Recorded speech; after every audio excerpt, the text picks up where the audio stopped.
Hey everyone, Carrie Beck here with Family eBiz, where we help families and individuals grow their business so they can find freedom in their life to do what's important to you and to me. That is why I have a business. Hey, we are at the end of a series on planning for the year. This has been through January. We've talked about looking at our finding that sweet spot and two podcasts about that. We've talked about the number one place to get started, and maybe you've already started. You can still go back to your email list. That was last week's podcast. Today, we're going to talk a little bit more about planning and scheduling and all those things. How do you come up with the best daily schedule, especially as a solopreneur? So let's just talk about that. Before I start to give you a few ideas that I think you should consider, please be sure that you have subscribed to this channel and please leave us a review. We would appreciate that so much. So let's talk about this. A daily routine. You do all the work to prepare for the year. Now, how are you going to really get it done? Because you got to have a way to work each and every day that you're going to work. And it's not going to be perfect. And your kids are going to walk in or you're going to get an emergency. That's okay. So I'm going to talk to you about two words, routine and schedule.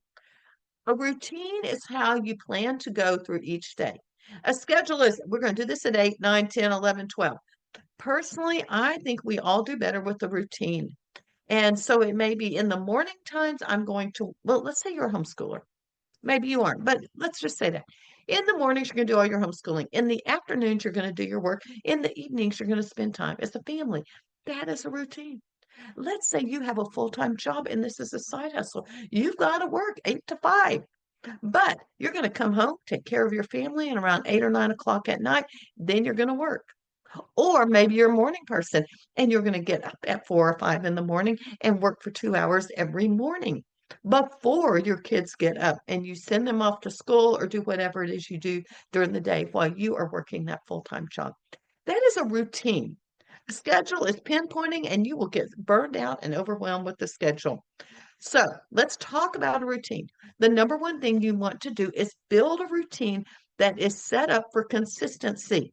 It is better to post once a week on social media every week from now to the end of the year than to post 5 times this week and miss 5 weeks and then post another 10 times the next week.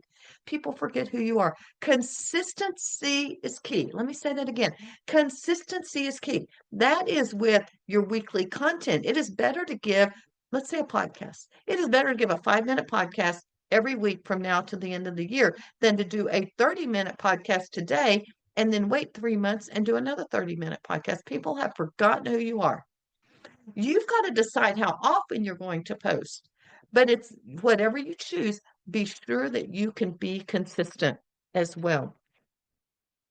So let's talk about 3 things that you should consider. Let's talk about your day. How are you going to portion out your day between your family, your hobbies, your downtime, your work, your health? And maybe you have a ministry that you are working in. How are you going to portion that out? And it may look different day to day.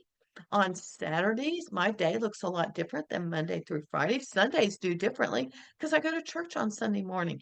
That is a time where I am refreshing and I'm pouring into me.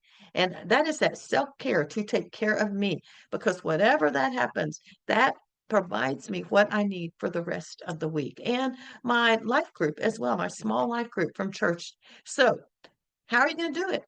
And you know, I don't know what your day looks like. I don't know your responsibilities. But look at a day and just in general terms tell what's the morning, the lunch, the afternoon, the dinner, and the evening going to look like, or even pre-breakfast time. Number one, your day. Then your availability. When will you be available during your work hours? Are you going to only be available during mornings? Are you going to have set periods of time during the week? Maybe it's Tuesday afternoon for all your membership people that are paying you. Maybe it's Tuesday and Thursday. Maybe you have a calendar and they can sign up. And I will put a link to a new resource that I love.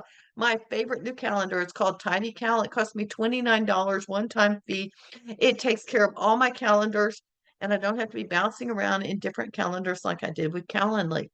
And so it's not free, but let's face it, $30, and I don't know how much it is right now. I will go research that, but I will put a link to that as well.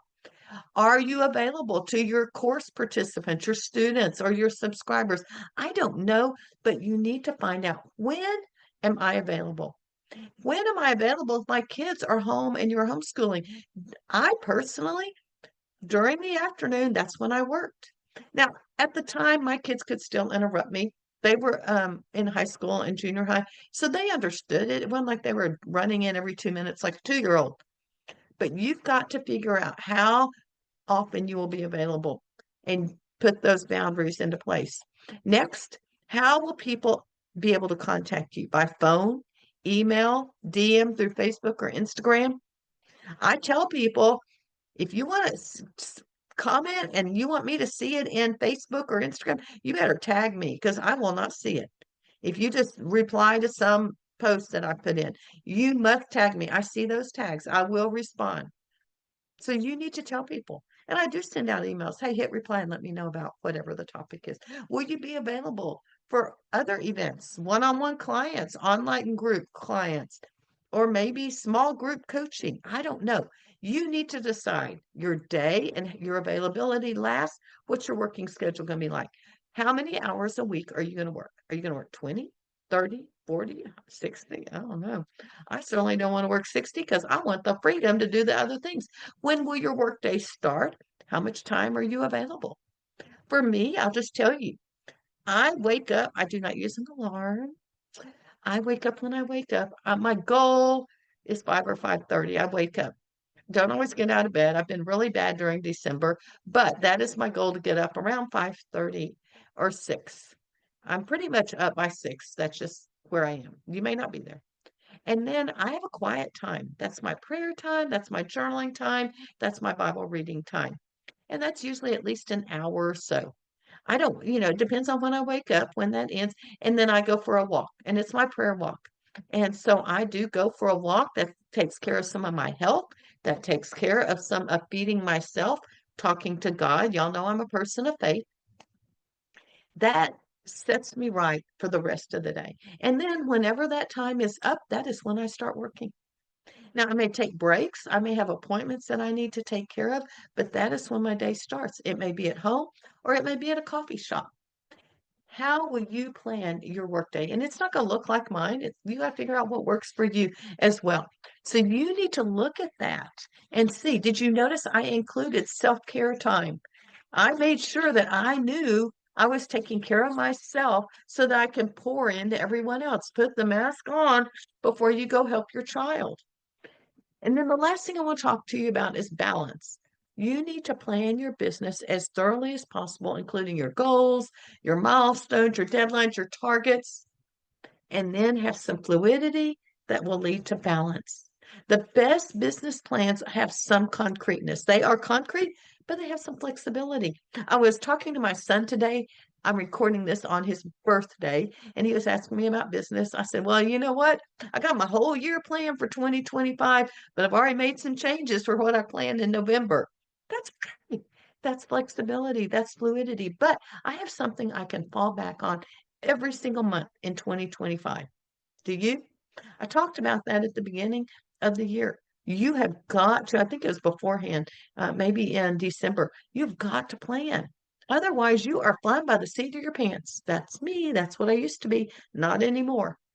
So I am doing something that I've never done before. I'm going to start doing a monthly review on the last weekday of the month.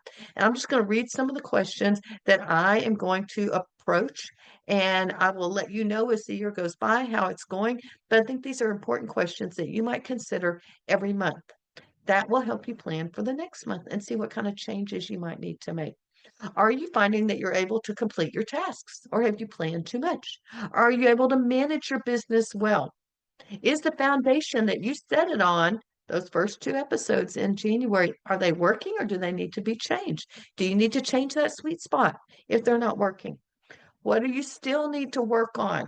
What's the most important thing you can work on next month? What's working well in your routine and what's not? Get rid of those things and really lift up and make bigger the things that are working as well.